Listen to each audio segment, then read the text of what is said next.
race cars in the background would be the worst thing. It's coming down to the end, JJ, man. Yanni, Sunday Night Football. Here we are. Jimmy G. Is it the last snap Jimmy G is going to see of the Niners season right there? I don't think so, but I can't say I'd argue with it if that's what ended up happening. Talk about a curveball to end the half there, JJ. Who's enjoying some playoff NASCAR right there too, right? Yeah, we're running out of laps here. Got halftime in the game. I don't know what to pay attention to, but there's one thing I can agree on. Anybody who's got the San Francisco like me and Yanni, that was that was pretty clutch. Yeah, so to bring it back real quick, you guys are in San Fran. I don't like when we're on opposite sides. I have Green Bay plus 3.5. I got Green Bay plus 3.5. I think it was back Thursday. It actually went to plus 3.5 before the game too, which is pretty interesting enough. I thought wow. I saw 3.5 on DraftKings before the game. That was really interesting. I thought it was going to be in that 3 range. It came back. Packers have looked good in the first half. Jimmy G looks like he shouldn't be on the field. And then that just happened at the end of the half. Does that change anything for you, Yanni? I mean, do we see Trey Lance second half? You're thinking Jimmy G comes back for that first drive and they get the ball, right? Yeah, I don't think it's going to change anything. We'll see. I could be wrong on that. Obviously, it looks like I was wrong reading this game as I was pretty heavy on San Francisco here. Now, granted, -3, but at the end of the day, it doesn't even look like it's going to come to that. So we'll see. Still a half of football to play, but I think the thing that sticks out to me about the first half is I'm not really surprised that Green Bay moved the football and put some points on the board. I figured they'd be able to get their shots based on kind of the thinness of that 49ers secondary. But what really surprised me about that first half is San Francisco did nothing offensively. And when they can't run the ball, they struggle. And obviously we saw that. They could not get the running game going at all. As a result, the ball goes in Jimmy G's hands, which you mentioned, not necessarily the best thing in the world when you're trying to carry him. This team is not built to drop back in the shotgun and sling it around. That's not how they play offense. So I will say that score right before the half, first of all, huge stones for going for the touchdown. Yeah, it is. Big time. Yeah, it is. Big time. I think they recognize that obviously it's going to be a little bit of a struggle to stop the Packers offense. So I feel like they probably felt they needed to get 7 instead of 3. But I mean, if you don't score there, you got to figure that's pretty much game over, even with a half of football to go. I mean, at least with that touchdown, we hopefully will have a somewhat entertaining second half. D, it's nice for you that you are on the opposite side in a game like this because you're looking a lot better than we are right now. Tell you what, it's nice, but I had a rough second half of the afternoon. The late afternoon session did not treat me too well, and we can talk about that after we do a deep dive and just get some bets here for the second half. Over under the game, 48.5. We're at 24 points right now, right? So 24.5 is the second half over under. The Packers money line -290. Niners plus 215. I should probably click around here, find some value. Maybe there's some like George Kittle value right here. I have the Kittle over 58.5 receiving yards. Is he still the Niners leading rusher? Also, he is. 1 carry, 9 yards. Jeez. Three catches for 34 yards. Yes, by the way. It was a good run.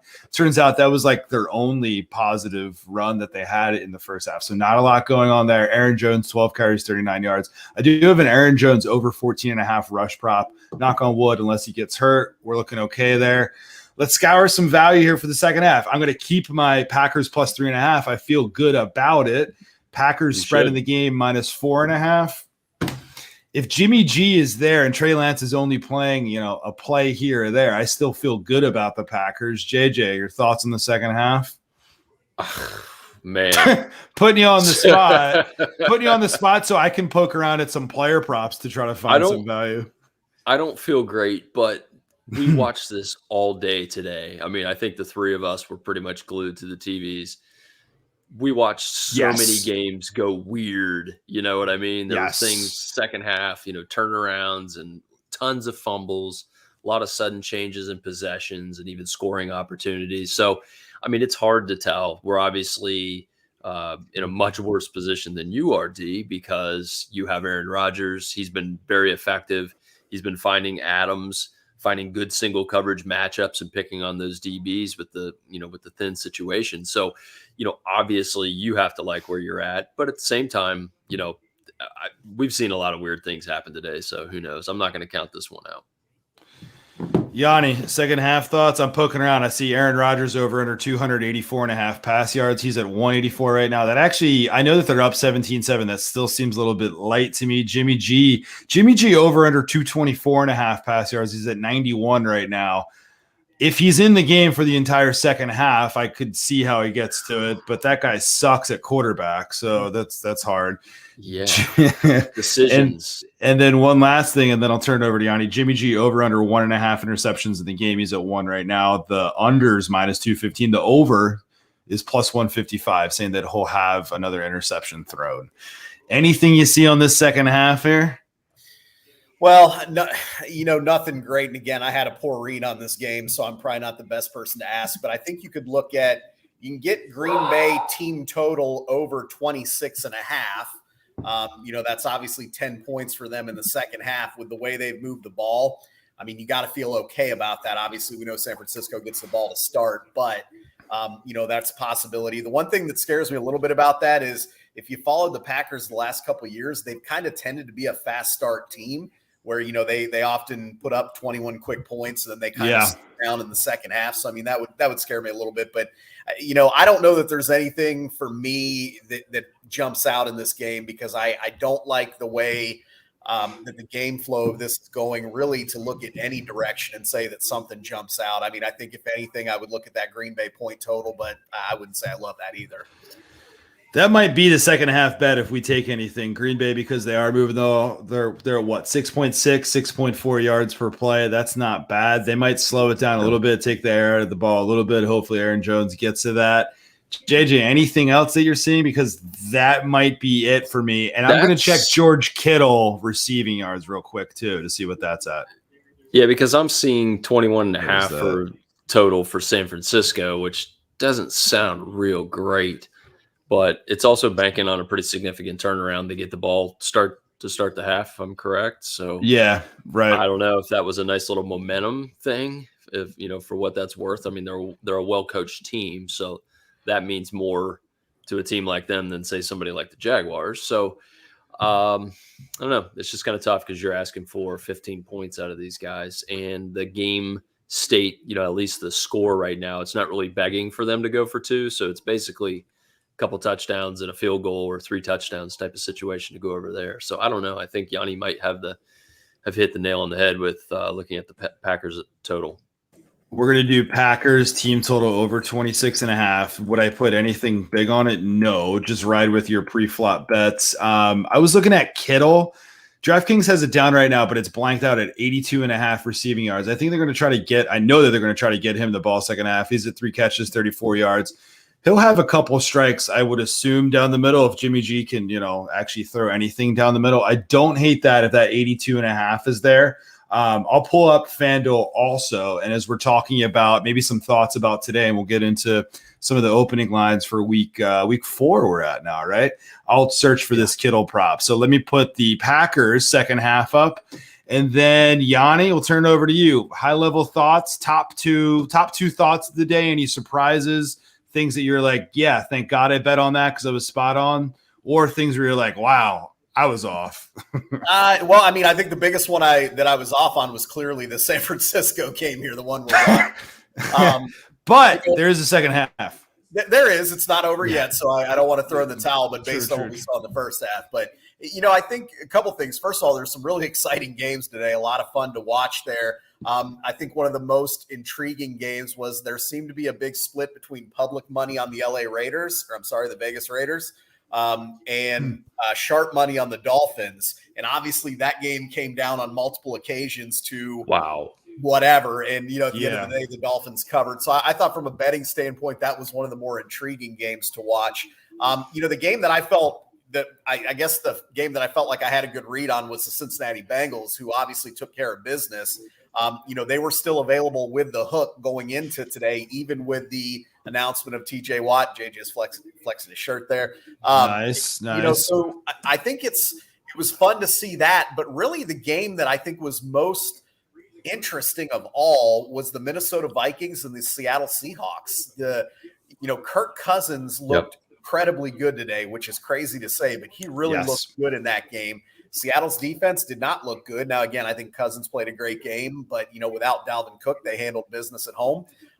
That was an interesting game. I read that one wrong. Now, I didn't have any wagers on that game, but I did read that one wrong because I figured Seattle. So did I. Take that. But, other than that, I mean, it was just a fun weekend. Overall, I think there were some really good games, and I think as long as you weren't too invested too many ways, I think you were in good shape. I misread that Seattle game also. I did have a bet on Seattle. Money line was -120. I think on the spread they were like 1.5, 2. I thought that not that Minnesota's looked bad. I mean, their defense hasn't looked that great in the first 2 weeks, but I thought that the pressure of apparently they have like a mandate to make the playoffs. If they don't make the playoffs, then that whole coaching staff is done. Zimmer might be done as is, who knows? But I thought that would start to catch up with them. In Seattle, I just expect more. But I think that's what I've grown up with now for the past 5 years. It's like in certain spots, I expect more from Seattle, and they don't give me what I need on the road. I know head-to-head, Russ has been, not great. Or he's owned Kirk, actually, so it's the other way around, that Kirk has been not great against Russ. But that didn't matter today. Kirk Cousins looks good. Is Kirk Cousins going to be top 10 in MVP bets for tomorrow? Like in terms of odds, he probably will be, even though the record's 1-2. You can't take away he's playing good football, but we like to look at the stats. Obviously, Russell Wilson highest best record coming off a loss of any quarterback in NFL history. Including Tom Brady and others. Wow. So, coming off a loss, you figure they go in against, like you said, a Vikings defense that has not looked good. And, the Seahawks got off to a fast start. They had 17 points pretty quickly. And then somehow, the Vikings were able to kind of clamp down and shut them down after that. So, again, that was a surprise to me. And I think we also just have to look at the Tampa Bay and talk about that game with the Rams just for a second. And I think, because it's one that I kind of misread too, and I probably shouldn't have fired on. But yeah, please do share your thoughts on that one, Yanni. Well, I'm with you. I mean, I think that logic said, hey, Tampa Bay's not going to win every game this year. They're playing a tough opponent on the road. On the road. And I think a lot of sharp money came in on that, and I understand why. I still think at the end of the day, Tampa's a better team. However, they have a big hole in their corner position. They lost Bunting. They're thin. They lost Jamel Dean during the game today. And you had a veteran, good quarterback like Matthew Stafford. He was on too. Oh yeah. He was on. He was slinging bullets there. And he's looked good. Tampa had no answer. So I think if you're looking at the Bucks, the one thing I think you have to be concerned with that team is what happens when they play a team that can spread it out with 4 wide receivers and chuck it around the park, because obviously, they've got some deficiency there. And I think, someone made the comment, they need to sign Richard Sherman at halftime, and it's, when you're looking at that, it's like they need some help back there.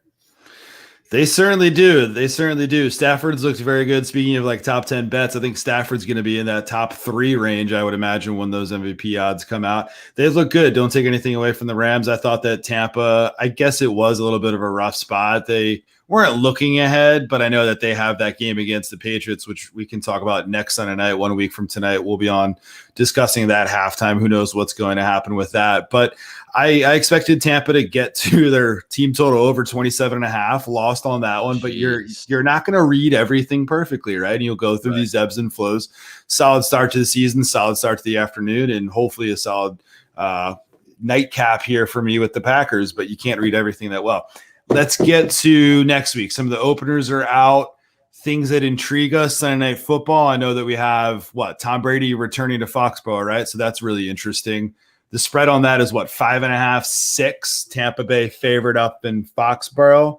Yanni and JJ, you can give your thoughts too. See if you agree with Yanni. Yanni, what are you thinking as the early going on that one? I never grinning. Well, I never do this ever. Well, maybe once in a while, but when you guys watch a segment on NFL Network in the morning where they do the doom with their lock of the week. Yes.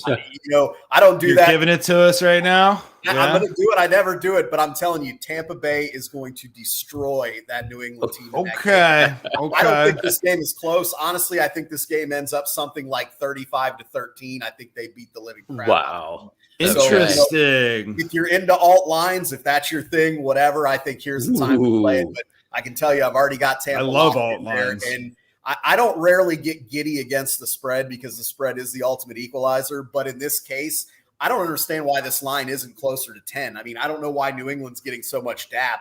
I guess it's history, whatever. Belichick, the magnitude home field play. I don't know what it is. All I know is Brady and that team coming off that, he's going to have something to prove up there. They're coming off a loss.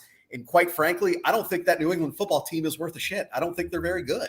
I don't think they're very good either. I expected a lot more from them. I dabbled in them today. Another game that I'm going to admit that I misread. I didn't fire hard on these. The hardest that I was licking my wounds was Tampa Bay and that team total over. I thought New England would look a lot better.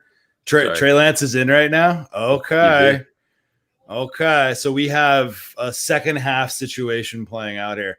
I'll tell you what, though, now that Trey Lance is in, I feel even better about that Packers team total over 26.5 because they're going to keep pressing. Keep them going. I think it was just a gimmick play. A trick play. Oh, Jesus. Maybe I don't feel that good about that. Yeah, but this is what the Niners need to clean up. Like they feature them. Yeah, right. At some point, they're going to need to get their situation and their shit together with figuring out what they're doing with this quarterback spot. Like you got to commit to one. I guess you don't need to commit to one, but at some point you got to commit to something. So let's see what happens here. He's just not that good. Yeah, maybe they need to uncommit to that. That's a good call, JJ. That they are committed to the guy that kind of sucks. Yeah.